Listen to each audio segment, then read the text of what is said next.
Oh, we welcome you to the General Young Women Meeting of Venue the Church of Jesus. à la réunion générale des jeunes filles de l'Église de Jésus-Christ des Saints des Derniers Jours par cette belle soirée à Temple Square.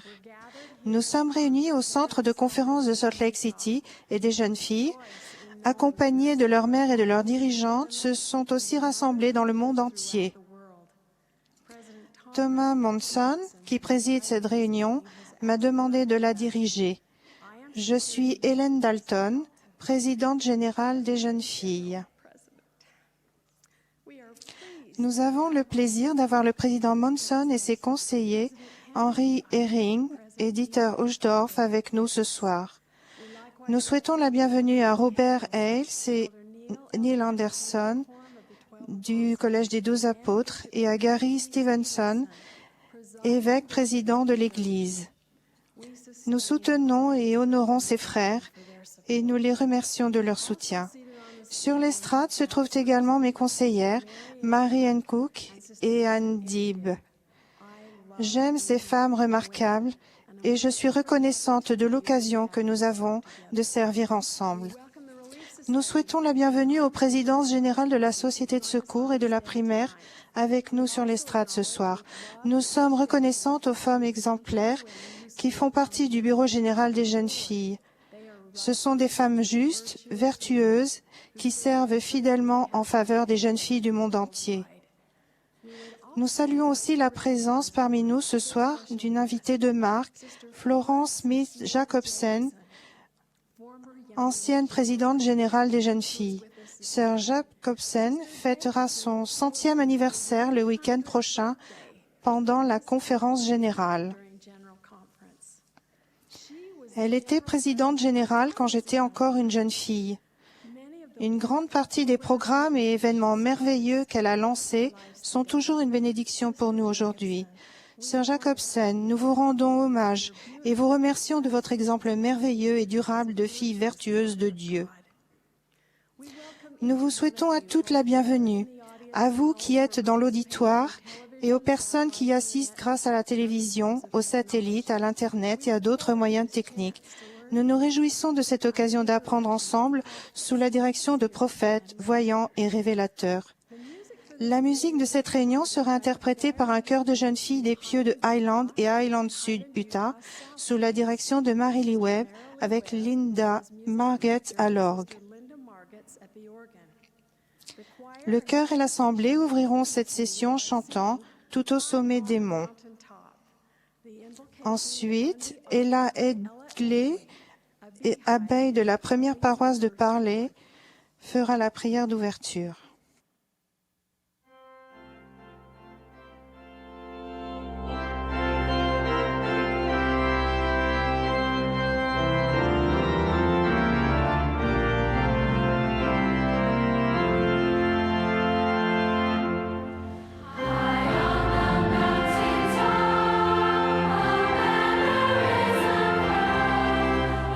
Nations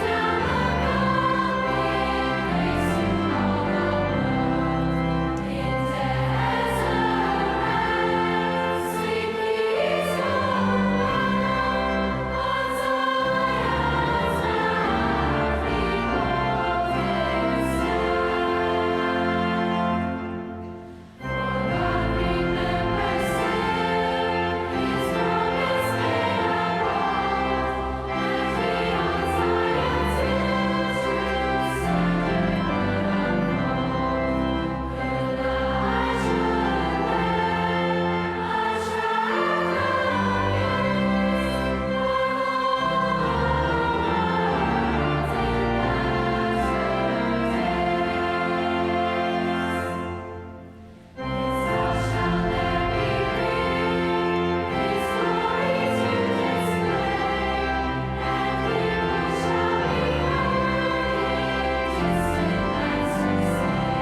Heavenly Father, Notre Père céleste, we, thy daughters, nous tes filles, gather throughout the world today to hear thy word. rassemblées dans le monde entier pour écouter ta parole, For the young women's program, nous te remercions pour le programme des jeunes filles to give us et pour tout ce qu'il fait.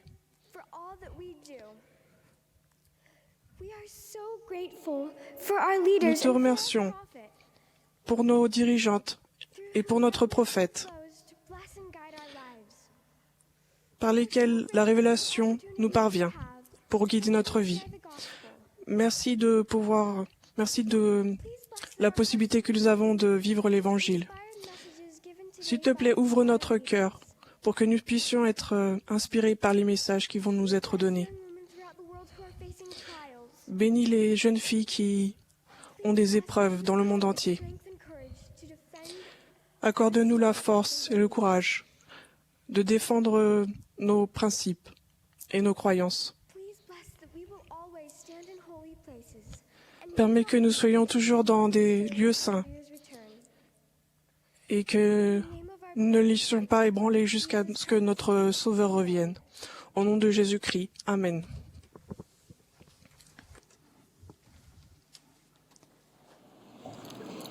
The choir will now favor Le us chœur va maintenant interpréter Dans le temple de Sally de Fort, publié précédemment dans le New Era. Après ce chant spécial, nous aurons le plaisir d'entendre Anne Dib, deuxième conseillère dans la présidence générale des jeunes filles. Le chœur chantera ensuite Ah, donne-moi Père, avec Brianna Gibson, l'auréole de la 21e paroisse de Highland au violoncelle. Marianne Cook, première conseillère dans la présidence générale des jeunes filles, s'adressera à nous. Après Sœur Cook, nous aurons une présentation vidéo représentant chacune de vous ainsi que la voix des alliances que nous faisons et respectons dans notre vie.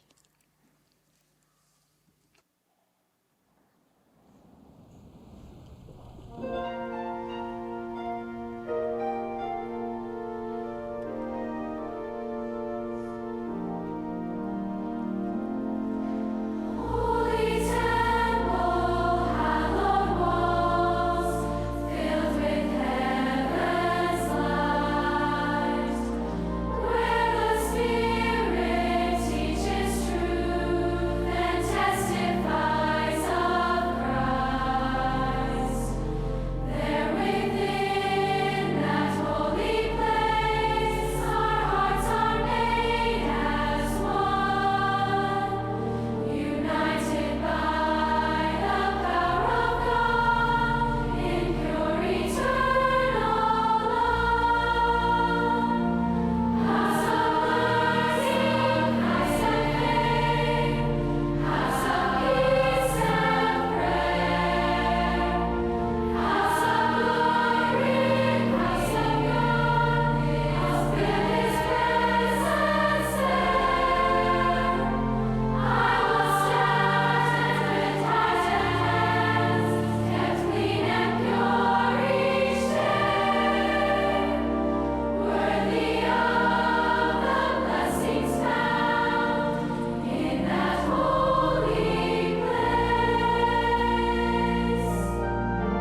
Our 2013 Notre thème de l'activité d'échange pour 2013 est tiré de la section 87 des Doctrines et Alliances. Cette instruction se trouve dans 3 sections distinctes. De toute évidence, cette exhortation est importante. Elle explique comment nous pouvons recevoir la protection, la force et la paix en des temps troublés. Cette instruction inspirée dit « Tenez-vous en des lieux saints et ne vous laissez pas ébranler ». En méditant sur ce thème, je ne peux m'empêcher de me demander que sont les lieux saints auxquels notre Père Céleste fait référence. Ezra Taft Benson a déclaré « Les lieux saints comprennent nos temples, nos églises, nos foyers et les pieux de Sion qui, comme le Seigneur l'a dit, sont pour la défense et pour le refuge. » Notre premier réflexe peut être de considérer le mot « lieu » comme désignant un cadre physique ou un lieu géographique. Mais un lieu peut être une condition, une position ou un état d'esprit particulier. Cela signifie que les lieux saints peuvent aussi désigner des moments déterminés, des moments où le Saint-Esprit nous témoigne, des moments où nous ressentons l'amour de notre Père Céleste ou des moments où nous recevons une réponse à nos prières. Plus encore que cela, je crois que chaque fois que vous avez le courage de prendre la défense de ce qui est juste, en particulier dans des situations où personne d'autre n'est disposé à le faire, vous créez un lieu saint. Tout au long de sa vie, brève mais splendide, Joseph Smith s'est véritablement tenu en des lieux saints et ne s'est pas laissé ébranler. Jeune adolescent, il était troublé par l'agitation religieuse qui régnait dans sa localité et voulait savoir laquelle de toutes les églises était vraie. La zone boisée qui se trouvait près de chez lui est devenue un lieu saint quand il s'est agenouillé au milieu des arbres et a fait sa première prière à voix haute. Il a reçu une réponse à sa prière et aujourd'hui, les saints des derniers jours appellent ces bois le bosquet sacré. Dans le monde entier, les jeunes filles se tiennent en des lieux saints dans la nature, au camp des jeunes filles. Une dirigeante a raconté l'expérience d'une jeune fille. Cette fille n'était pas pratiquante et l'idée d'avoir une expérience spirituelle dans les bois la laissait un peu sceptique. Après le premier jour, elle a dit à sa dirigeante « Je m'amuse beaucoup, mais est-ce qu'on pourrait arrêter de parler de l'esprit ? Je suis ici pour camper, profiter de la nature, être avec des amis et m'amuser. » Mais à la réunion de témoignages qui terminait le camp, cette même fille, en larmes, a admis « Je ne veux pas rentrer chez moi. Comment est-ce que je peux avoir ce que je ressens maintenant, cet esprit, avec moi tout le temps ?» Elle avait découvert un lieu saint. Un autre lieu saint de la vie de Joseph Smith était sa chambre. Cela peut être difficile à croire, car, comme beaucoup d'entre vous, il partageait sa chambre avec ses frères et sœurs. Elle est devenue un lieu saint quand il y a prié, avec beaucoup de foi, d'humilité et de ferveur. Il explique « Après m'être mise au lit pour la nuit, je commençais à prier et à supplier le Dieu Tout-Puissant de me pardonner pour tous mes péchés et toutes mes sottises. Les 3 années qui s'étaient écoulées depuis que Joseph Smith avait eu la vision dans le bosquet sacré n'avaient pas été faciles. Joseph, qui avait alors 17 ans, avait subi des moqueries, des railleries et des brimades à n'en plus finir. Mais ce soir-là, dans sa chambre, l'ange Moroni lui est apparu et s'est adressé à lui en réponse à ses supplications. Joseph a reçu de la connaissance et du réconfort. Cette nuit-là, sa chambre est devenue un lieu saint. En regardant une vidéo de la série Messages mormons pour les jeunes, j'ai vu une autre chambre qui est devenue un lieu saint. La vidéo montre Ingrid Delgado, jeune fille du Salvador, qui parle de ce qu'elle éprouve pour le temple. Elle dit « C'est bien d'avoir un lieu où nous pouvons échapper aux choses du monde, recevoir des ordonnances sacrées et aider les personnes qui n'ont pas pu les recevoir dans cette vie. » Tandis qu'elle parle, la vidéo montre Ingrid en train de lire les Écritures dans sa chambre, entourée d'affiches Vie mormone, de citations, d'un livret Mon progrès personnel, de photos de sa famille et du temple, et même de ses peluches préférées. Peut-être que, sans même s'en rendre compte, elle a créé son lieu saint, à elle, où elle peut s'isoler des choses du monde. Je me demande combien de fois Ingrid a lu ses Écritures, ressenti l'Esprit, prié et reçu des réponses à ses prières dans son lieu saint. Un autre lieu saint inattendu de la vie de Joseph Smith est la prison de Liberty. Jeffrey Holland a déclaré « Il n'y a pas eu dans la vie de Joseph de période plus pénible que celle de cette incarcération cruelle, illégale et injustifiée. » Frère Holland a ensuite expliqué que la prison de Liberty a été qualifiée de « prison-temple » en raison des expériences sacrées que Joseph Smith, le prophète, y a eues. Peut-être certaines d'entre vous, jeunes filles, connaissent-elles leur propre prison de Liberty, une situation dans laquelle elles sont exposées à des humiliations, où elles ne ressentent pas de bonté, où l'on se moque d'elles, les brime, voire les blesse physiquement. Jeunes filles, je vous dédie ces paroles de Frère Holland. Vous pouvez avoir des révélations et des expériences sacrées et profondément instructives avec le Seigneur dans les situations les plus misérables de votre vie, au milieu des injustices les plus pénibles, alors que vous rencontrez les circonstances et l'opposition les plus insurmontables que vous ayez jamais connues. Autrement dit, tout comme Joseph Smith le prophète l'a fait, vous pouvez créer des lieux saints et vous y tenir, même dans les moments les plus difficiles que vous ayez jamais vécus. Une jeune adulte, Kirsten, m'a raconté son expérience douloureuse. Le lycée avait été sa prison de Liberty. Heureusement, la salle de l'orchestre lui avait apporté du soulagement. Elle m'a dit, « Quand j'entrais dans cette salle, c'était comme si j'entrais dans un lieu sûr. Il n'y avait pas de réflexion dégradante ou dévalorisante, pas de grossièreté.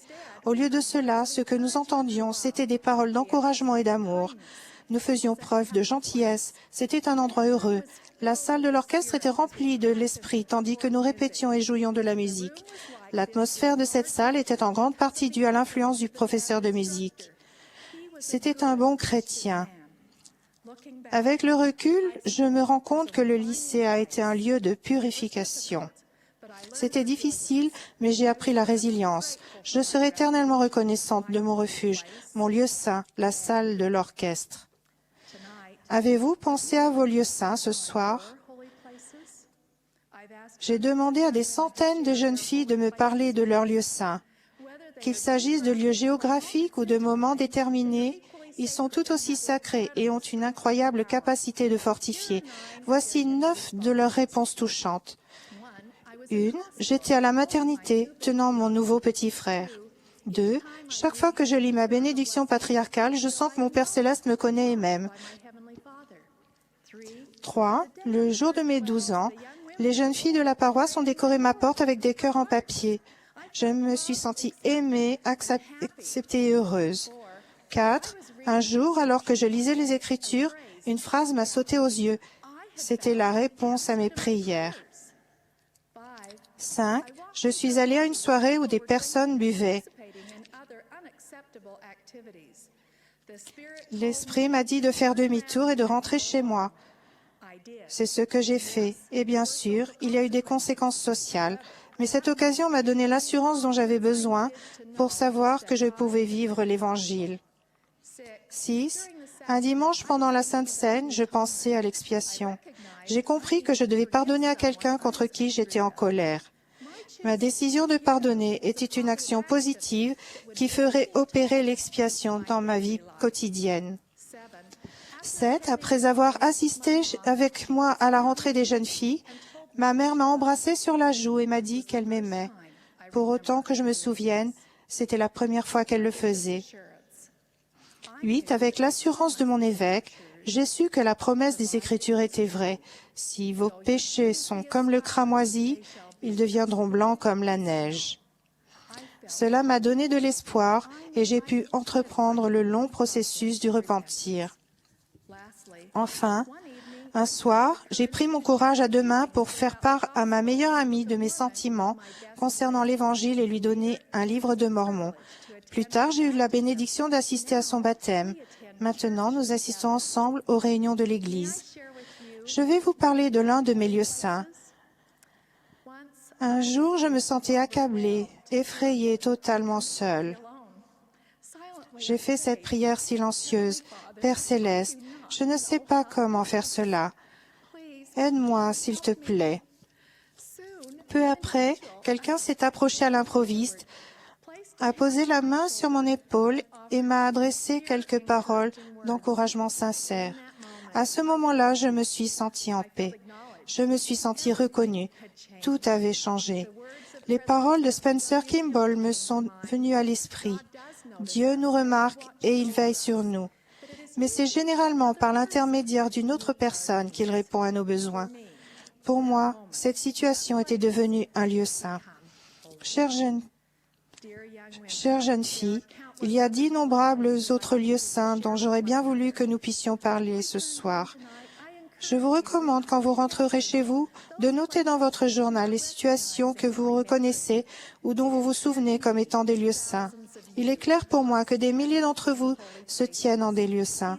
Ces lieux vous apportent protection, force et paix en ces temps troublés. Votre témoignage grandit et se renforce parce que vous défendez la vérité et la justice par des moyens simples et magnifiques. Vous, nobles jeunes de l'Église, vous êtes mes héroïnes. Je vous aime. Je ressens l'amour incroyable que notre Père céleste a pour vous. Je vous témoigne que l'Évangile de Jésus-Christ est vrai. Il attend, prêt à vous soutenir quand vous vous tenez en des lieux saints et ne vous laissez pas ébranler.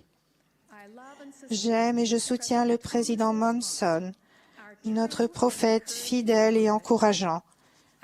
Je dis cela au nom de Jésus-Christ. Amen.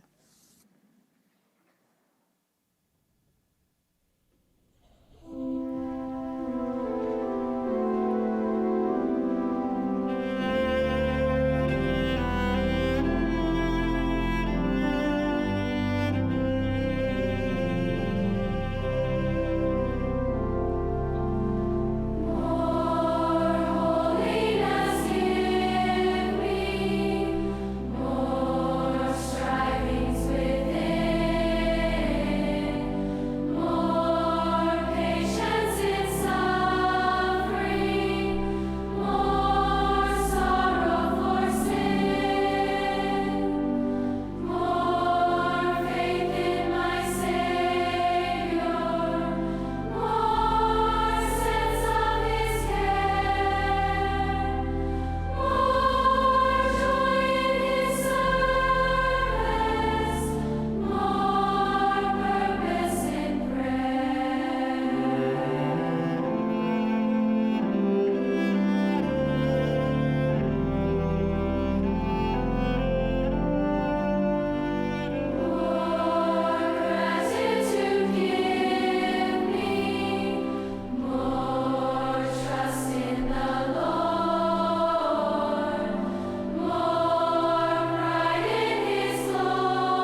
It is an honor for me to C'est address un honneur de m'adresser à vous, vaillantes jeunes filles de l'Église.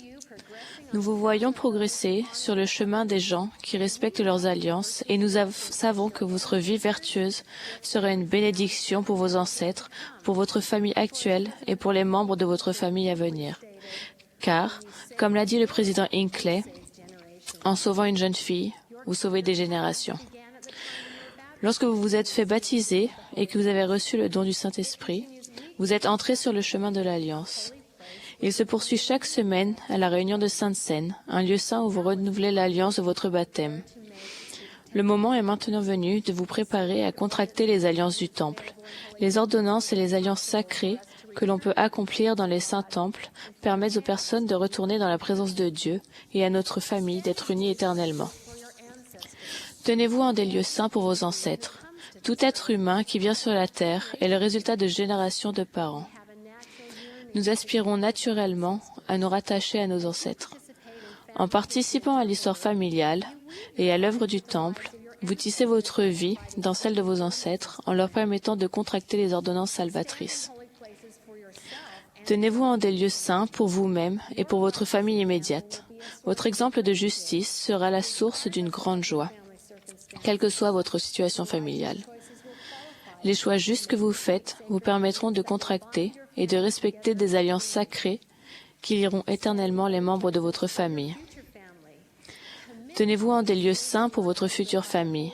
Engagez-vous à être scellé à votre mari par la sainte prêtrise dans le temple pour commencer une cellule familiale éternelle. Vos enfants auront la vérité en bénédiction parce que vous intégrerez votre exemple vertueux et votre témoignage inébranlable à leur vie et que vous les conduirez sur le chemin de l'Alliance. J'ai vu ces principes éternels ressortir lors du récent concours artistique international pour les jeunes. Megan Warner Taylor a composé numériquement une œuvre photographique par une approche moderne de la parabole du Christ sur les 10 vierges. J'ai rencontré Megan. Elle m'a expliqué le symbolisme de la 10e Vierge, qu'elle décrit comme une jeune fille vertueuse et pleine de foi, prête à contracter et à respecter les alliances sacrées du Temple. Tout comme pour toutes les vierges sages, elle s'est préparée en ajoutant de l'huile à sa lampe, une goutte à la fois, en menant constamment une vie juste. J'ai remarqué sa magnifique tresse. Megan a expliqué que sa tresse représente la vie vertueuse de cette jeune fille, qui se tisse dans d'innombrables générations. Une mèche est l'expression de son amour et de son respect pour ses ancêtres. La deuxième, l'influence juste qu'elle exerce sur sa famille actuelle, et la troisième, l'intégration de sa vie de femme accomplie dans celle des générations à venir. J'ai rencontré une autre jeune fille dont la préparation spirituelle précoce a tissé sa vie de justice dans de nombreuses générations. Un bel après-midi de septembre, mon mari et moi attendions au temple de participer à des ordonnances. Chris, un ami à nous, est entré dans la salle. C'était un plaisir de voir ce jeune homme qui était récemment rentré de sa mission en Russie. La session allait commencer quand une jolie jeune fille s'est assise à côté de moi. Elle était radieuse, souriante, pleine de lumière. Je voulais faire sa connaissance, alors je me suis discrètement présentée à elle. Elle m'a chuchoté son prénom, Kate, et quand elle m'a dit son nom de famille, cela m'a rappelé une famille qui avait vécu au Michigan, où la mienne avait habité autrefois. Kate était leur fille, devenue adulte, qui était rentrée 5 semaines plus tôt de sa mission en Allemagne. Pendant la session, une pensée ne cessait de me venir à l'esprit. Présente Kate à Chris. J'ai mis cette inspiration de côté en me demandant quand ou comment. Tandis que nous nous préparions à partir, Chris est venu nous dire au revoir. Alors j'ai saisi cette occasion. J'ai fait venir Kate et j'ai chuchoté. Vous êtes 2 jeunes gens vertueux qui devaient faire la connaissance l'un de l'autre. Je suis partie du temple, certaine d'avoir agi selon mon inspiration. Sur le chemin du retour, mon mari et moi avons parlé de nous souvenir des épreuves qui étaient arrivées à la famille de Kate. J'ai depuis appris à mieux la connaître et elle m'a aidé à comprendre les raisons de l'air joyeux qu'elle arborait au temple ce jour-là. Elle a toujours essayé de rester sur le chemin de l'Alliance en recherchant les lieux saints. Elle a été élevée dans un foyer où la soirée familiale, la prière ensemble et l'étude des Écritures faisaient de sa maison un lieu saint. Enfant, elle a appris ce qu'est le temple et le chant « Oh, j'aime voir le temple » était l'un de ses préférés pour la soirée familiale. Petite fille, elle a vu ses parents montrer l'exemple de ce qu'est rechercher le lieu saint en allant au temple le soir, en fin de semaine plutôt qu'au restaurant ou au cinéma. Elle aimait tendrement son père et il a utilisé son autorité de la prêtrise pour l'aider à contracter la première alliance du baptême. Puis, elle a reçu l'imposition des mains et a reçu le Saint-Esprit. Elle dit, « J'étais enthousiaste à l'idée de recevoir le Saint-Esprit et je savais qu'il m'aiderait à rester sur le chemin de la vie éternelle. » À 14 ans, elle est entrée au lycée et a adoré le séminaire, un autre lieu saint où étudier l'Évangile. Un jour, son instructeur a commencé à parler des épreuves et leur a assuré qu'ils en auraient tous. Elle s'est dit, « Je ne veux pas avoir d'épreuves, je ne veux pas entendre cela. » À peine quelques semaines plus tard, son père s'est réveillé très malade le dimanche de Pâques. Elle m'a dit, « Mon père était un homme en excellente santé. Il avait couru le marathon. Ma mère était si alarmée de le voir aussi malade qu'elle l'a emmené à l'hôpital. Dans les 36 heures qui ont suivi, il a eu une violente crise cardiaque qui a bloqué presque tout son corps. Il pouvait cligner des yeux, mais le reste de son corps ne répondait pas. Je me rappelle l'avoir vu et avoir pensé, « C'est pas vrai. Voilà que cela m'arrive. Mon instructeur du séminaire avait raison. J'ai une épreuve. » Son père est décédé quelques jours plus tard. Elle a poursuivi. « C'était si dur. On ne veut jamais perdre son héros. Je savais que je pouvais faire de cette épreuve un tremplin pour progresser, ou la laisser être un obstacle. Je ne voulais pas que cela gâche ma vie, parce que je n'avais que 14 ans. J'ai essayé d'être le plus proche possible du Seigneur. Je lisais beaucoup mes Écritures. Le chapitre 40 d'Alma m'a assuré que la résurrection était réelle et que, grâce à l'expiation du Christ, je pourrais retrouver mon Père.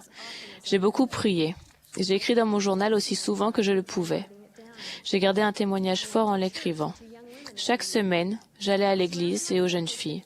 Je m'entourais de bons amis.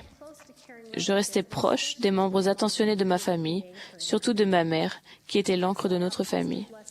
J'ai demandé des bénédictions de la prêtrise à mon grand-père et à d'autres détenteurs de la prêtrise. Ces choix répétés, comme ceux de la Vierge sage, ont ajouté de l'huile à la lampe de Kate. Elle était motivée par son désir de retrouver son père. Elle savait que son père connaissait ses choix et elle ne voulait pas le décevoir. Elle voulait une relation éternelle avec lui et elle comprenait qu'elle devait rester sur le chemin de l'alliance pour que sa vie reste fermement attachée à la sienne. Les épreuves n'ont cependant pas cessé. Elle avait 21 ans et elle venait d'envoyer sa candidature pour sa mission quand on a diagnostiqué un cancer chez sa mère. Kate devait prendre une décision importante. Devait-elle rester à la maison et soutenir sa mère ou aller en mission? Sa mère a reçu une bénédiction de la prêtrise qui lui promettait qu'elle survivrait à sa maladie. Rassurée par cette bénédiction, Kate est allée de l'avant avec foi et a poursuivi son projet de partir en mission. Kate dit, « C'était partir à l'aveuglette, mais pendant ma mission, la lumière est finalement arrivée et j'ai reçu la nouvelle que la bénédiction de ma mère s'était accomplie. J'étais si heureuse de ne pas avoir retardé mon service pour le Seigneur. Je pense que quand des choses difficiles arrivent, il est facile de stagner et de ne pas vouloir vraiment aller de l'avant. Mais quand on place le Seigneur en premier, l'adversité peut mener à de merveilleuses bénédictions. On peut voir sa main et assister à des miracles. » Kate a fait l'expérience de la réalité des paroles du président Monson. Nos plus grandes occasions se trouveront lors de nos plus grandes difficultés. Kate avait ce genre de foi parce qu'elle comprenait le plan du salut. Elle savait que nous avons déjà vécu, que la terre est un temps d'épreuve et que nous vivrons de nouveau. Elle avait la foi que sa mère serait bénie, mais d'après son expérience avec son père, elle savait que, si sa mère décédait, tout irait bien. Elle dit, « Non seulement j'ai survécu à la mort de mon père, mais c'est devenu une facette positive de mon identité. Et si ma mère m'avait été enlevée, cela l'aurait été également. Cela aurait intégré un plus grand témoignage de ma vie. À ma vie. » Kate recherchait un lieu saint le soir où je l'ai rencontrée au temple. Désirant intégrer fermement les relations éternelles qui viennent du service au temple, elle a suivi l'exemple de ses parents. en allant régulièrement au temple. Il ne s'est pas passé grand-chose le soir où j'ai présenté Kate à Chris, mais en recherchant un autre lieu saint le dimanche suivant, Kate a vu parmi des centaines de jeunes adultes seuls à une veillée de l'Institut. Là, ils ont fait plus ample connaissance. Quelques semaines plus tard, Chris l'a invité à regarder la conférence générale avec lui. Pendant qu'ils se fréquentaient, ils ont continué à rechercher des lieux qui invitaient l'esprit et ont finalement été scellés au temple, le lieu saint où ils se sont rencontrés. Ils s'acquittent actuellement de leur responsabilité sacrée de parents, intégrant leur témoignage du plan de salut à la vie de 3 petits garçons en leur montrant le chemin de l'Alliance. En sauvant une jeune fille, vous sauvez des générations. La décision qu'a prise Kate à 14 ans de rester sur le chemin, d'ajouter régulièrement de l'huile à sa lampe et de se tenir en des lieux saints a sauvé et va sauver des générations. La recherche de ses ancêtres et son service au temple ont uni son cœur au leur. Faites l'histoire familiale et l'œuvre du temple, et cela entrelacera vos cœurs et donnera à vos ancêtres la possibilité de la vie éternelle.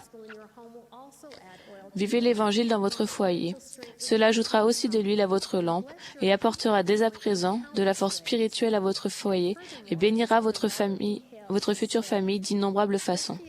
De plus, comme l'a dit Robert D. Hales, si l'exemple que nous avons reçu de nos parents n'était pas bon, nous avons la responsabilité de rompre le cycle et d'enseigner de bonnes traditions pour les générations futures.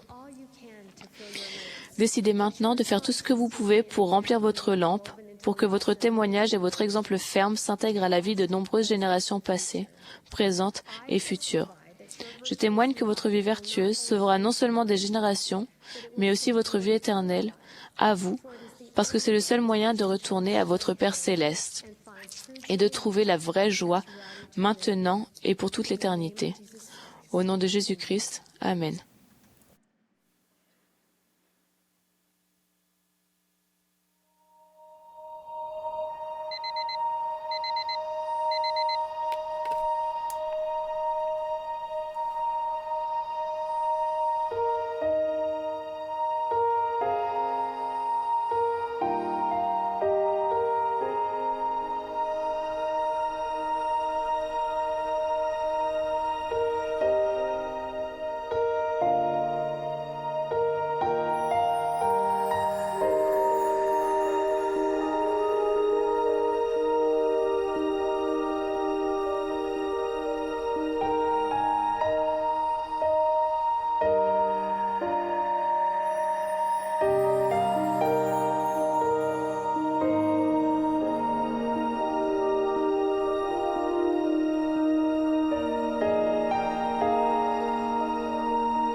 I hope as you watch J'espère qu'en regardant cette vidéo, vous vous êtes vus. Vous avez vu vos choix justes et l'avenir merveilleux qui vous attend, tandis que vous continuez de faire et de respecter des alliances sacrées. Une seule jeune fille vertueuse, guidée par l'Esprit, peut changer le monde. Je vais maintenant avoir l'honneur de vous parler. À la fin de mon discours, le chœur chantera « Rocher du salut suprême ». Ce soir, à cette chaire, en ce lieu saint et en présence de prophètes, voyants et révélateurs, et de filles royales de Dieu, c'est une époque magnifique pour être sur terre et pour être une jeune fille. Vous êtes les élus, les filles élues du Seigneur. Il aime chacune de vous et je vous aime aussi.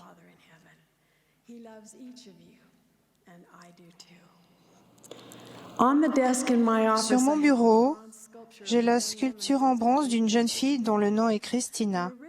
La sculpture grandeur nature originale de Christina se trouve sur une jetée à Copenhague, au Danemark.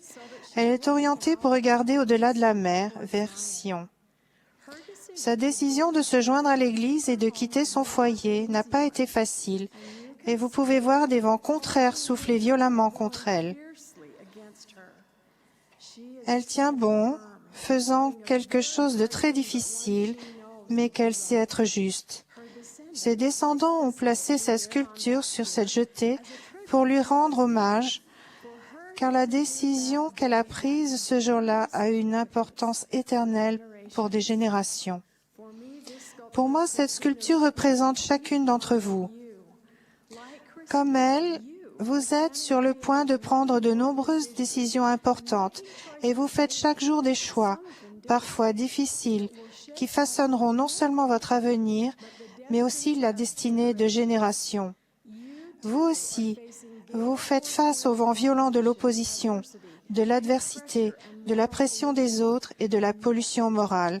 Et pourtant, vous restez immuable et vous vivez l'Évangile malgré les tempêtes qui font rage dans notre société. Comme Christina, vous êtes guidé par le Saint-Esprit. Vous prenez de bonnes décisions. Vous êtes loyal et vous êtes royal. Je ne vois pas de conseil plus important émanant d'un Père céleste aimant que l'exhortation qu'il lance à chacune de vous. Tenez-vous en des lieux saints et ne vous laissez pas ébranler. Il dit, soyez immuables, soyez constantes, défendez la vérité et la justice, soyez un témoin, soyez la lumière pour le monde, tenez-vous dans des lieux saints. Ainsi, mon message à chacune de vous est simple, ne vous laissez pas ébranler. Premièrement, ne vous laissez pas ébranler en choisissant le bien. En ces derniers jours, il n'y a pas de petites décisions. Les choix que vous faites maintenant ont une importance primordiale. Le libre arbitre, la capacité de choisir, est l'un des plus grands dons que Dieu a fait à ses enfants. Il fait partie du plan du bonheur que vous et moi avons choisi et défendu dans notre existence primordiale. Vivez de telle manière que vous puissiez écouter et entendre le Saint-Esprit, et il vous aidera à prendre de bonnes décisions. Il vous dira toutes les choses que vous devez faire. Il y a plusieurs semaines, je suis retournée pour la première fois depuis des années dans mon ancien lycée. J'assistais à une conférence de pieux qui se tenait dans l'auditorium du lycée. Tandis que je marchais dans ces couloirs, un flot de souvenirs m'est venu à l'esprit. Je me suis souvenu exactement de ce que je ressentais quand, jeune fille, j'y allais. J'étais sans assurance, je n'avais pas confiance en moi, j'étais complexée, je désirais tellement m'intégrer. Je suis entrée dans l'auditorium. Là encore, un flot de souvenirs m'est venu à l'esprit. Chaque détail de cet auditorium m'était familier. La seule chose qui avait changé, c'était moi. Ce jour-là, j'ai eu l'occasion de me tenir sur l'estrade comme je l'avais fait tant de fois au lycée quand j'étais déléguée de classe. Dans l'assemblée, j'ai même revu d'anciens camarades de classe, dont certains avec qui j'étais sortie. Mais cette fois, au lieu de diriger la réunion, J'avais le privilège, là, dans l'auditorium de mon lycée, d'être un témoin et de rendre mon témoignage de notre Sauveur Jésus-Christ. Jeunes filles, assurez-vous que vos relations avec les autres sont telles que, dans 40 ans, vous ne serez pas embarrassées. Ni la pression des autres, ni l'approbation, ni la popularité ne méritent de faire un compromis. Votre influence sur les jeunes gens les aidera à rester dignes du pouvoir de leur prêtrise, des alliances du Temple et du service missionnaire. Et qui sait, dans 40 ans, il se peut que l'un d'eux vienne vous voir dans l'auditorium de votre lycée pour vous remercier de l'avoir aidé à rester digne d'accomplir ses devoirs de prêtrise pour faire une mission honorable. Et qui sait, vous pouvez même recevoir la lettre de la femme d'un de ces jeunes gens, vous remerciant de l'influence que vous avez eue au lycée sur son mari et leur future famille. Vos choix comptent. Vos choix d'aujourd'hui n'ont pas que des conséquences pour vous, ils en ont aussi pour les autres. Ils ont une importance éternelle. Tenez-vous dans des lieux saints et ne vous laissez pas ébranler. Deuxièmement, ne vous laissez pas ébranler dans votre désir et votre engagement de rester vertueuse et sexuellement pure. Chérissez la vertu. Votre pureté personnelle est l'une de vos plus grandes sources de pouvoir. En venant sur terre, vous avez reçu le don précieux d'un corps. Votre corps est l'instrument de votre esprit, un cadeau divin grâce auquel vous utilisez votre libre arbitre. C'est un don qui a été refusé à Satan, et c'est pourquoi il dirige presque toutes ses attaques contre votre corps. Il veut que vous dédaigniez votre corps, que vous le maltraitiez et que vous en fassiez mauvais usage. L'impudicité, la pornographie, l'immoralité, les tatouages et les piercings, la drogue et les dépendances de toutes sortes sont des efforts pour prendre possession de ce don précieux qu'est votre corps et pour vous empêcher d'exercer votre libre arbitre. Paul demande, « Ne savez-vous pas que vous êtes le temple de Dieu et que l'Esprit de Dieu vous habite? Votre corps est un temple. Pourquoi? Parce qu'il a la capacité d'héberger non seulement votre esprit éternel, mais aussi les esprits éternels des enfants qui viendront sur terre dans votre famille éternelle. Dallin Oaks a enseigné, le pouvoir de créer la vie ici-bas est un pouvoir sublime. Vous avez un rôle sublime. Dieu vous a confié un dépôt sacré. Vous vous préparez à être les futures mères des générations à venir. Gardez-vous purs et dignes et protégez ce qui est le plus cher et le plus précieux, la chasteté et la vertu. Le sage conseil que notre Père céleste vous donne, à vous personnellement, ses fils élus, est de marcher dans les sentiers de la vertu devant lui. La vertu est la clé d'or qui ouvre les portes du temple. C'est pourquoi, troisièmement, ne vous laissez pas ébranler en étant digne de contracter les alliances sacrées du temple et de les respecter. L'alliance que vous faites à votre baptême vous gardera sur le chemin de la vertu et du bonheur du fait que vous la renouvelez chaque semaine en prenant la Sainte Seine.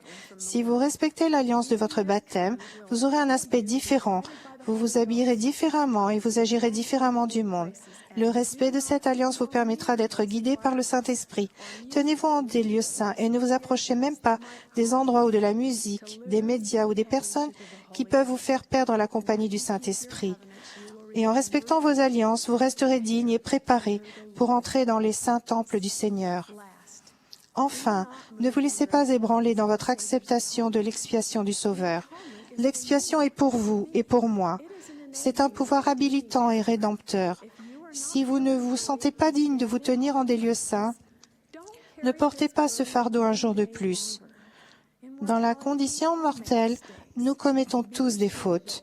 Soyez assurés que le Sauveur vous aime tellement qu'il vous a donné la possibilité de changer et de vous repentir si vous commettez une faute. Satan ne veut pas que vous pensiez que vous pouvez changer. Il essaiera de vous convaincre que tout est perdu. C'est un mensonge. Vous pouvez revenir. Vous pouvez vous repentir. Vous pouvez être pure et sainte grâce à l'expiation infinie du Sauveur. Laissez-moi terminer par l'une des plus grandes histoires d'amour jamais racontées. Vous pourriez vous demander, qu'est-ce qu'une histoire d'amour a à voir avec se tenir en des lieux saints? Cela a tout à voir avec se tenir en des lieux saints. C'est l'histoire d'une jeune fille nommée Rebecca. Dans cette histoire, Abraham envoie son serviteur trouver une jeune fille digne d'être la femme de son fils Isaac. Elle doit être qualifiée pour un mariage dans l'alliance, être vertueuse, pure et digne. Il envoie donc son serviteur faire un voyage long et périlleux jusqu'à un endroit appelé Charan. Il doit aller là-bas pour une raison très claire. Un homme saint a besoin d'une femme sainte à ses côtés. En approchant de la ville de Charan, le serviteur s'arrête à un puits pour abreuver ses chameaux et il prie pour être guidé vers cette jeune fille qu'il reconnaîtra quand elle lui proposera de les abreuver, lui et ses 10 chameaux. Je suis moi-même monté sur un chameau et s'il y a bien une chose que je sais, c'est qu'ils boivent beaucoup d'eau. Dans la Genèse, nous lisons que Rebecca non seulement descend au puits pour prendre de l'eau, mais qu'elle court ou se dépêche pour accomplir cette tâche. Le serviteur met alors des bracelets et des bijoux sur Rebecca et lui demande s'il y a de la place pour lui dans la maison de son père. Je suis sûre que les bijoux ont aidé. L'Écriture dit, « La jeune fille courut raconter ces choses à la maison de sa mère. » Rebecca devait être une sportive. Le serviteur explique à la famille de Rebecca le but de son long voyage et Rebecca accepte de devenir la femme d'Isaac. Le serviteur désire repartir le lendemain avec Rebecca, mais sa famille la supplie de rester avec elle au moins 10 jours de plus. Elle demande ensuite à Rebecca ce qu'elle veut faire et elle répond simplement « J'irai ». Cette réponse ne vous rappelle-t-elle pas celle de milliers qui ont résolument répondu « J'irai et je ferai » quand notre prophète Thomas Monson a annoncé que les jeunes gens et les jeunes filles avaient maintenant la possibilité de partir en mission à un plus jeune âge? Passons à la morale et à la fin de cette histoire d'amour. Rebecca était préparée et digne de contracter et de respecter des alliances sacrées et de devenir la femme par alliance d'Isaac. Elle n'a pas eu besoin d'attendre ni de se préparer. Avant de quitter sa famille, elle reçut une bénédiction dont les mots me touchent parce qu'on lui promit qu'elle deviendrait la mère de milliers de myriades. Mais la meilleure partie de cette histoire d'amour, c'est quand Rebecca et Isaac se sont vus pour la première fois. On ne le dit pas dans la Bible, mais je pense que cela a été le coup de foudre. Car la vertu aime la vertu et la lumière s'attache à la lumière. Quand Isaac alla au-devant de la caravane, Rebecca descendit de son chameau. Puis il est dit, et il l'aima. C'est là que je pousse un soupir. Pour Rebecca et Christina, cela n'a pas été facile de se tenir en des lieux saints. Cela n'a pas été facile de ne pas se laisser ébranler. Les vents soufflaient violemment, l'eau du puits était lourde et quitter son foyer, son ancienne vie n'ont certainement pas été faciles, mais elles ont fait les bons choix. Elles ont été guidées par le Saint-Esprit, elles étaient vertueuses et elles se sont préparées à contracter et à respecter des alliances sacrées. Le Sauveur descend de la lignée de Rebecca. Savait-elle alors que cela se produirait? Non. Vos choix d'aujourd'hui comptent-ils? Oui. Jeunes filles, des générations dépendent des choix que vous faites, de votre pureté, de votre dignité. Ne vous laissez pas ébranler. Une grande destinée vous attend. Le moment est venu. Je crois véritablement qu'une seule jeune fille vertueuse, guidée par l'Esprit, peut changer le monde. Je témoigne que le Sauveur vit. Il sera avec vous. Il vous aidera. Et dans les moments difficiles, ses anges seront tout autour de vous pour vous soutenir. Au nom de Jésus-Christ. Amen.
What a glorious Quelle blessing magnifique bénédiction et quel honneur que de s'être rassemblés dans la force de la jeunesse. Merci aux jeunes filles du cœur d'avoir rendu leur témoignage par la musique. J'espère que nous nous souviendrons toujours des sentiments que nous avons éprouvés ce soir et des conseils inspirés qui nous ont été donnés. Nous remercions toutes les personnes qui ont participé ce soir, en parole comme en chant, et toutes celles qui, de différentes manières, ont permis que cette réunion ait lieu. Nous aurons maintenant l'occasion d'écouter Dieter Uchtdorf, deuxième conseiller dans la première présidence. Après son discours, le chœur clora cette réunion en chantant « Let Zion in her beauty rise ». Ensuite, Emily Maxwell, l'auréole de la paroisse de Sterling Heights, fera la prière de clôture.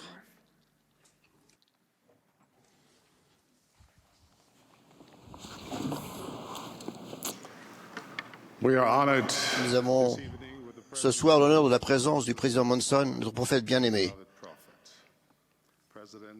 Président, nous prions toujours pour vous. Mes chères sœurs, merci de la musique et des messages.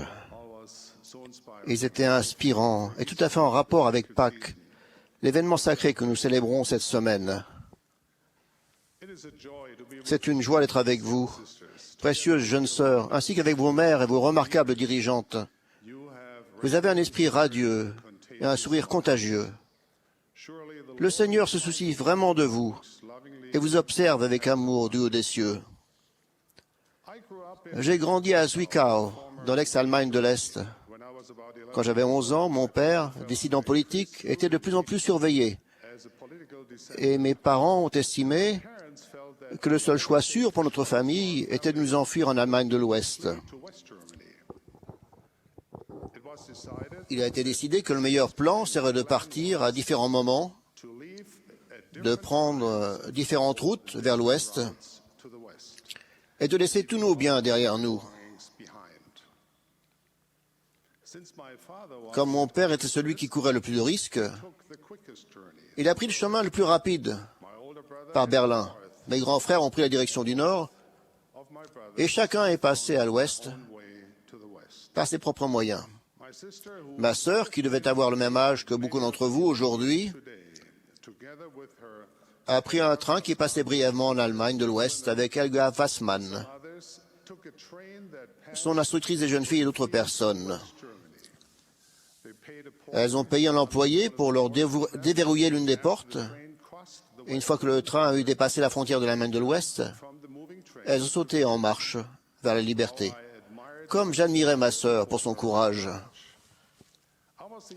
J'étais le cadet et ma mère avait décidé qu'elle et moi traverserions à pied une chaîne de montagnes séparant les deux pays.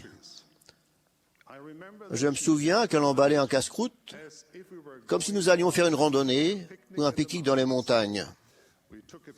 Nous avons pris un train aussi loin que possible, puis nous avons marché de longues heures, nous rapprochant de plus en plus de la frontière de l'Allemagne de l'Ouest. Les frontières étaient strictement contrôlées. Nous avions une carte, nous savions à quelle heure et à quel endroit nous pourrions peut-être passer en toute sécurité. Je sentais l'anxiété de ma mère. Elle observait intensément la région pour voir si nous étions suivis. À chaque pas, ses jambes et ses genoux semblaient faiblir, tandis que nous escaladions une dernière colline qui n'en finissait pas. Je l'ai aidé à porter son sac lourd, rempli de nourriture, de documents importants et de photos de famille. Elle pensait certainement que nous avions franchi la frontière maintenant. Quand elle s'est sentie enfin à l'abri, nous nous sommes assis à mon pique-niquer. Je suis sûr que pour la première fois ce jour-là, elle respirait plus à l'aise. Ce n'est alors que nous avons remarqué le panneau de la frontière. Il était encore loin devant nous. Nous pique-niquions du mauvais côté de la frontière. Nous étions toujours en Allemagne de l'Est. Les gardes frontières pouvaient surgir d'un moment à l'autre. Ma mère a frénétiquement rangé notre déjeuner et nous avons monté la côte aussi vite que nous le pouvions. Cette fois, nous n'avons pas osé nous arrêter tant que nous n'étions pas sûrs d'avoir atteint l'autre côté de la frontière. Bien que chaque membre de notre famille ait pris une route différente et connu de difficultés très différentes en chemin, nous sommes tous arrivés à bon port. Notre famille a enfin été réunie. Quel jour merveilleux cela a été. Je viens de vous raconter une expérience personnelle qui est pour moi un voyage très précieux. Je peux regarder en arrière et prendre conscience de plusieurs voyages que j'ai faits au cours des années.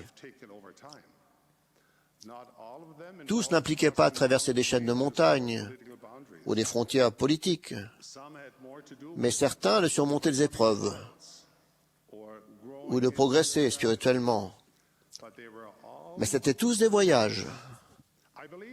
Je crois que chaque vie est une collection personnelle d'histoires de voyages. Je suis certain que vous savez que chaque tradition culturelle est riche d'histoires de voyages.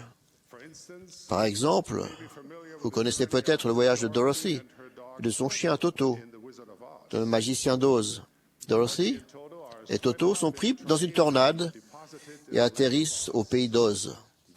Là, Dorothy trouve la route de briques jaunes distinctes qui marque le chemin d'un voyage qui l'amènera finalement chez elle. Il y a aussi, bien sûr, Ebenezer Scrooge, le personnage de Charles Dickens, dont le voyage ne l'emmène pas d'un endroit à l'autre, mais d'une période à l'autre. C'est un voyage à l'intérieur de son cœur, qui l'aide à comprendre pourquoi il est devenu comme il est, et à voir ce qui lui arriverait s'il restait sur ce chemin d'égoïsme et d'ingratitude. L'un des grands romans classiques de la littérature chinoise est Le pèlerinage vers l'Ouest, écrit au XVIe siècle. Il raconte merveilleusement bien le pèlerinage plein d'aventures d'un moine qui, avec l'aide de 4 personnages amicaux, fait un voyage qui le mène à la sagesse.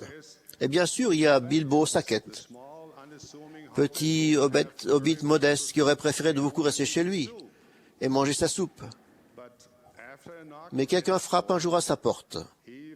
Il répond à l'appel vers l'inconnu et part dans le monde avec un magicien et un groupe de nains pour accomplir une mission dangereuse, mais d'importance capitale.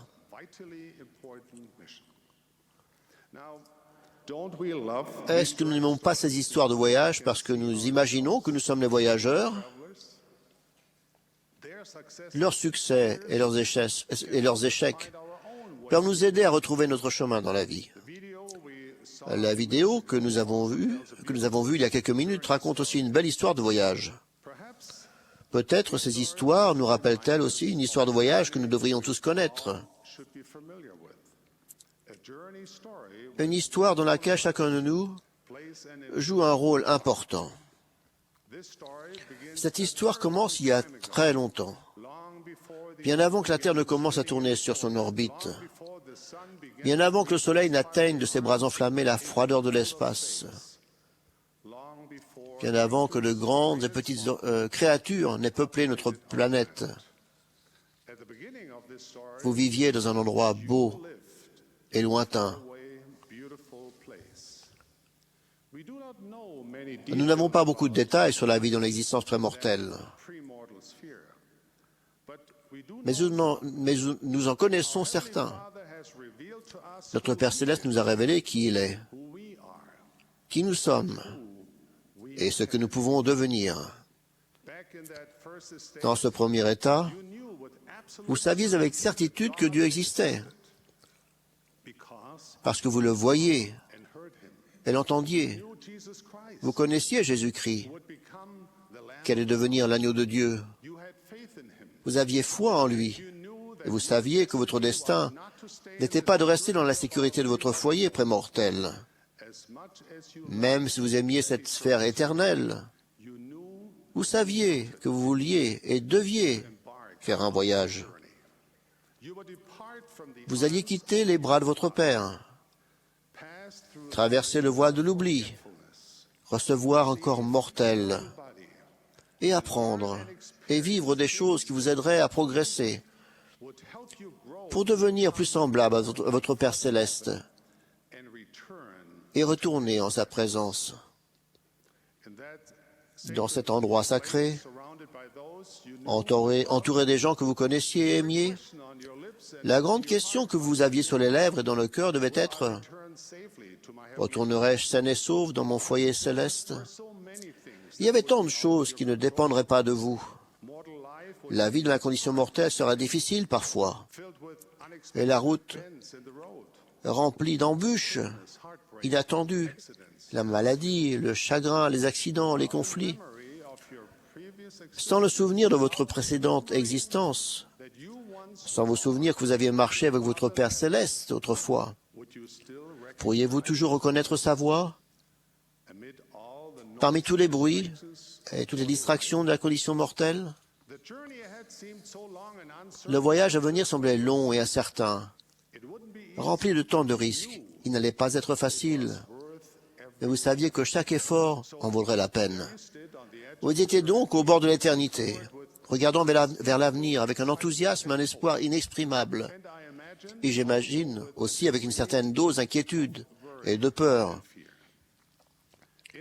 À la fin, vous saviez que Dieu serait juste, que sa bonté triompherait. Vous aviez participé au grand conseil des cieux et saviez que le Sauveur fournirait un moyen pour que vous soyez purifiés du péché et sauvés de la mort physique. Vous aviez foi qu'à la fin, vous vous réjouiriez et lèveriez la voix avec un cœur céleste pour changer des louanges à son saint nom. Alors, vous avez pris une grande inspiration et fait un grand pas en avant. Et vous voilà. Vous vous êtes toutes embarquées dans votre merveilleux voyage pour retourner dans votre foyer céleste. Maintenant que vous êtes ici, sur la terre, serait sage de vous demander comment se passe votre voyage. Êtes-vous sur la bonne route? Devenez-vous la personne que vous deviez être et vouliez être? Faites-vous des choix qui vous aideront à retourner auprès de votre Père céleste? Il ne vous a pas envoyé faire ce voyage pour que vous erriez sans but, seul. Il veut que vous reveniez auprès de lui. Il vous a donné des parents aimants et des dirigeants de l'Église fidèles, ainsi qu'une carte qui décrit le terrain et identifie les dangers. Cette carte vous montre où trouver la paix et le bonheur et vous aide à organiser votre voyage de retour. À présent, où pouvez-vous trouver cette carte? Dans les Écritures sacrées, dans les paroles des prophètes et des apôtres, et dans la révélation personnelle qui vous parvient par l'intermédiaire du Saint-Esprit. Cette carte est l'Évangile de Jésus-Christ, la bonne nouvelle et le chemin joyeux du disciple du Christ. Ce sont les commandements et l'exemple donné par notre avocat et notre maître, qui connaît le chemin, parce qu'il est le chemin. Bien sûr, le fait d'avoir une carte ne vous fera aucun bien si vous n'étudiez pas, si vous ne l'utilisez pas pour trouver votre chemin dans la vie. Je vous invite à faire de l'étude et de l'application de la parole de Dieu une haute priorité. Ouvrez votre cœur au Saint-Esprit pour qu'il puisse vous diriger tout au long de votre voyage de la vie. Votre carte est remplie de messages encourageants et instructifs de votre Père céleste et de son Fils Jésus-Christ. Aujourd'hui, je vais vous donner 3 de ces messages qui vous aideront à réussir votre voyage de retour. Le premier message, ne craignez pas, car moi, le Seigneur, je suis avec vous. Vous n'êtes pas seul dans ce voyage. Votre Père céleste vous connaît. Même quand personne d'autre ne vous entend, lui vous entend. Quand vous vous réjouissez dans la justice, Il se réjouit avec vous. Quand vous êtes cerné par les épreuves, il a de la peine avec vous. L'intérêt de votre Père céleste pour vous ne dépend pas de votre richesse, de votre beauté, de votre santé, ni de votre intelligence. Il ne vous voit pas tel que le monde vous voit. Il vous voit tel que vous êtes réellement. Il regarde à votre cœur et il vous aime parce que vous êtes son enfant. Chères sœurs, recherchez-le sérieusement et vous le trouverez. Je vous le promets, vous n'êtes pas seul. Maintenant, prenez un moment et regardez les personnes qui vous entourent. Certaines sont vos dirigeantes, vos amis ou des membres de votre famille. D'autres sont peut-être des personnes que vous n'avez jamais vues. Quoi qu'il en soit, chaque personne qui vous entoure dans cette réunion, comme partout ailleurs, aujourd'hui comme n'importe quand, a été vaillante dans le monde prémortel. La personne d'apparence modeste et ordinaire à côté de vous a peut-être été une personne que vous aimiez et admiriez dans le monde des esprits. Vous avez peut-être été un tel exemple vous-même. Vous pouvez être sûr d'une chose. Chaque personne que vous voyez, quelle que soit sa race, sa religion, ses opinions politiques, sa morphologie ou son apparence, est de votre famille. La jeune fille que vous regardez a le même Père céleste que vous. Elle a quitté sa présence aimante, tout comme vous, désireuse de venir sur terre et de vivre de manière à pouvoir un jour retourner auprès de lui. Toutefois, elle peut se sentir seule, tout comme vous parfois. Elle peut même parfois oublier le but de son voyage. S'il vous plaît, rappelez-lui, par vos paroles et vos actes, qu'elle n'est pas seule. Nous sommes là pour nous aider les uns les autres. La vie peut être difficile. Elle peut endurcir le cœur au point que certaines personnes semblent impossibles à atteindre. Certaines ont peut-être de la colère en elles. D'autres peuvent se moquer et railler les gens qui croient en un Dieu aimant. Mais réfléchissez à ceci. Même si elles ne s'en souviennent pas, à un moment donné, elles ont, elles aussi, désiré ardemment retourner auprès de leur Père céleste. Vous n'avez pas la responsabilité de convertir qui que ce soit. C'est le travail du Saint-Esprit. Votre responsabilité est de parler de vos croyances et de ne pas avoir peur. Soyez amical envers tous, mais ne transigez jamais sur vos principes. Restez fidèle à vos convictions et à votre foi. Tenez-vous droite, parce que vous êtes une fille de Dieu et qui se tient à vos côtés. Deuxième message, aimez-vous les uns les autres comme je vous ai aimé. Vous êtes-vous déjà demandé quelle langue nous parlions tous quand nous vivions à la présence de Dieu? J'ai la forte impression que c'était l'allemand. Mais je suppose qu'on ne peut pas en être sûr. Mais je sais que dans notre vie prémortelle, nous avons appris directement du Père, de notre esprit, une langue universelle, une langue qui a le pouvoir de surmonter les barrières émotionnelles, physiques et spirituelles. Cette langue, c'est l'amour pur de Jésus-Christ. C'est la langue la plus puissante au monde. L'amour du Christ n'est pas un amour fin. Ce n'est pas l'amour d'une carte de vœux. Ce n'est pas le genre d'amour que l'on glorifie dans la musique ou les films à succès. Cet amour entraîne un vrai changement de mentalité. Il peut percer la haine et dissoudre l'envie. Il peut guérir le ressentiment et éteindre le feu de l'amertume. Il peut faire des miracles. Nous avons reçu nos premières leçons dans cette langue d'amour en tant qu'esprit, en la présence de Dieu. Et ici-bas, nous avons l'occasion de la pratiquer et la maîtriser. En évaluant ce qui motive vos pensées et vos actions, vous savez si vous apprenez ce langage d'amour. Quand vos pensées principales sont centrées sur les avantages que vous pouvez retirer des choses, vos motivations sont peut-être égoïstes et superficielles. Ce n'est pas cette langue-là qu'il faut que vous appreniez. Mais quand votre attitude et vos pensées principales sont centrées sur le service de Dieu et des autres, quand vous désirez vraiment faire du bien aux gens qui vous entourent et les édifier, alors le pouvoir de l'amour pur du Christ opère dans votre cœur et dans votre vie. C'est cette langue-là qu'il faut que vous appreniez.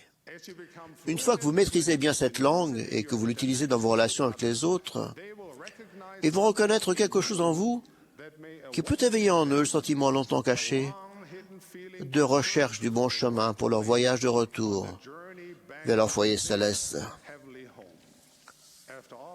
Après tout, le langage de l'amour est aussi leur vraie langue maternelle. Cette influence profonde et durable est une langue qui atteint l'âme même.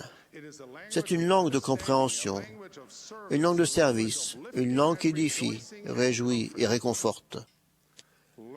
Apprenez à employer la langue universelle de l'amour du Christ. Et le troisième message, prenez courage. Ne nous arrive-t-il pas de perdre patience en voyant où nous en sommes notre voyage? Si vous avez 12 ans, vous voudriez en avoir 14. À 14 ans, vous souhaiteriez en avoir 18. Et à 18 ans, vous pourriez même occasionnellement souhaiter en avoir de nouveau 12 pour tout recommencer. Et il y aura toujours des choses dont on peut se plaindre. Des choses qui ne semblent pas se passer tout à fait comme il faudrait. Vous pouvez passer vos journées à vous sentir triste, seul, incomprise ou non désirée. Mais ce n'est pas le voyage que vous espériez. Et ce n'est pas le voyage que votre Père Céleste vous a envoyé faire. Souvenez-vous, vous êtes vraiment une fille de Dieu. Avec cela à l'esprit, je vous invite à marcher avec confiance et joyeusement. Oui, la route a des embûches, des détours et comporte même des dangers. Mais ne vous concentrez pas sur cela. Recherchez le bonheur que votre Père Céleste a préparé pour vous à chaque étape de votre voyage. Le bonheur est la destination, mais c'est aussi le chemin. La paix dans ce monde et la vie éternelle dans le monde à venir est ce qu'il promet. C'est pour cela qu'il nous commande de prendre courage. En utilisant joyeusement la carte que votre Père aimant vous a fournie pour votre voyage, vous élèverez votre potentiel céleste. Vous deviendrez la fille de Dieu que vous espériez devenir. Chères sœurs, chères jeunes filles de l'Église, chers jeunes amis, en tant qu'apôtre du Seigneur, je vous donne la bénédiction que vous trouverez votre chemin de ce voyage de retour au foyer et que vous serez une inspiration pour les autres voyageurs. Je vous promets aussi, et je prie pour cela, qu'en honorant et en respectant les alliances, les principes et les valeurs de l'Évangile de Jésus-Christ, si vous faites cela, votre Père Céleste sera là, à la fin de votre voyage. Il vous prendra dans ses bras, et vous saurez une fois pour toutes que vous êtes rentrés sains et saufs à la maison. Au nom de Jésus-Christ, Amen.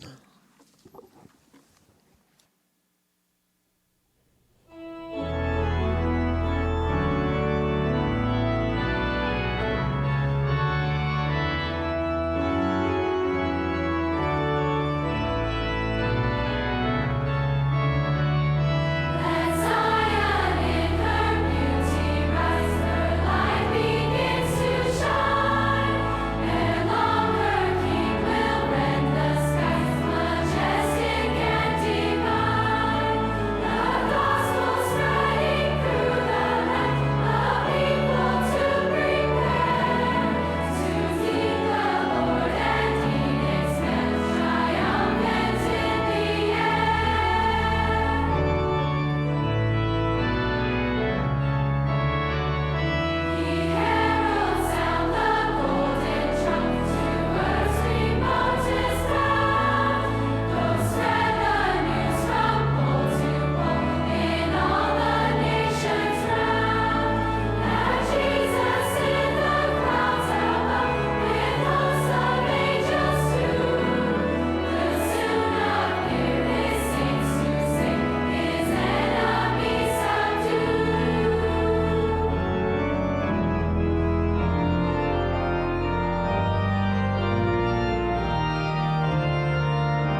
Our dear Heavenly Father, we thank Notre you Père céleste, nous te remercions de la possibilité que nous avons eue de nous rassembler ici dans le centre de conférence et partout dans le monde. Merci des messages que nous avons entendus. Nous te remercions pour le programme des jeunes filles, pour les conseils et l'inspiration que nous recevons. Nous te demandons de nous accorder force et courage. Aide-nous à défendre ce que nous savons être juste. Faisons cette prière au nom de Jésus-Christ. Amen.